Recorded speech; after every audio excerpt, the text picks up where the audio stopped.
Hey FCF, we are continuing in our little series we're calling Principles and Processes.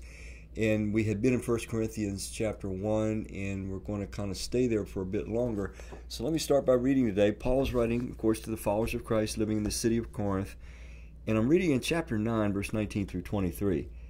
And it's kind of biographical. It's an interesting portion of Scripture. Paul's kind of giving us a window into his own motivations. And so that gives us kind of an interesting picture. Paul, he says, "Though I am free and belong to no one, I have made myself a slave to everyone." Now that word slave there, don't get too thrown by that. It could have just as easily been translated servant, doulos, Greek word. "I have made myself a slave, a servant to everyone." Why, Paul? Why? "To win as many as possible." Verse 20. "To the Jews I became like a Jew to win the Jews. To those under the law I became like one under the law, though I myself am not under the law," meaning the Mosaic law, "so as to win those who are under the law," Mosaic law. Verse 21. "To those not having the law I became like one not having the law," meaning the Gentiles who did not have the Scripture. "Though I am not free from God's law, but am under Christ's law, so as to win those not having the law," meaning again the Gentiles who were without the Old Testament. Verse 22.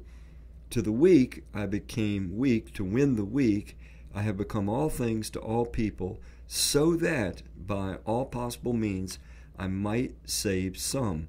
Verse 23, "I do all this for the sake of the gospel, that I might share in its blessings."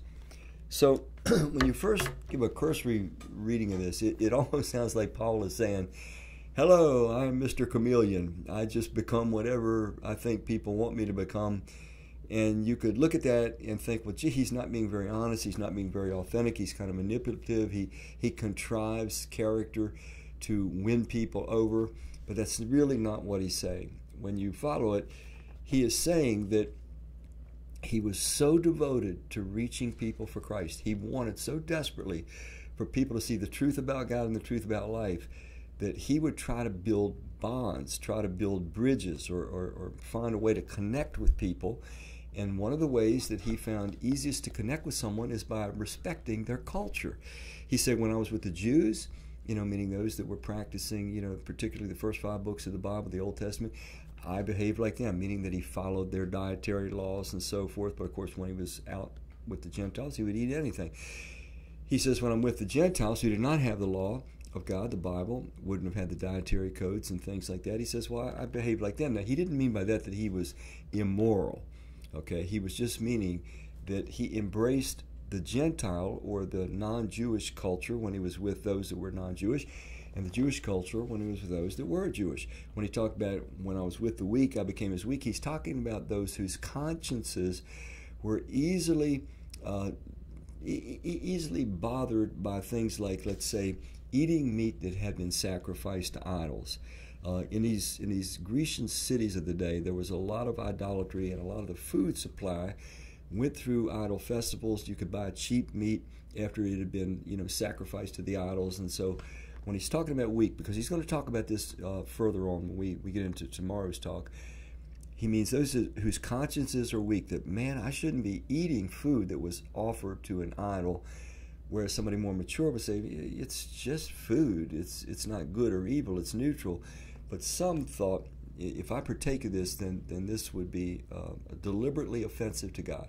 So anyway, that's what Paul meant. But the whole point is this. Paul is saying, and the Spirit of God is saying through Paul to us, that we need to be strategically wise and seek to build relational bonds with people if we can. It doesn't mean being inauthentic. It doesn't mean going along with everything they say. Paul never did that. It doesn't mean compromising biblical truth or biblical values or biblical morals. Paul never did that. But it does mean let people know that you like them, you're interested in them, you respect them. I remember in my years doing construction work, this was just something that I just kind of knew to do. I mean, the guys would use, constant profanity, but I wouldn't listen to their profanity. I would listen to them. I knew they were just trying to talk, and I would show interest in them. And so you build these bonds so that, and it's not just that they're like a notch on your gospel gun, but you are thinking in terms, man, I want to introduce this person to Christ if it's at all possible. And so the more that we can find to build bonds, to have agreement with people, culturally in particular, the better it is and the more likely it is that they will listen to us when we start talking to them about the things that we believe are the most important in the world, a human being's relationship with their Creator. Okay, so Paul said, I became all things to all men that I might win some. He did everything that he could to reach the reachable and to teach the teachable, and that's a great model for us. See you tomorrow.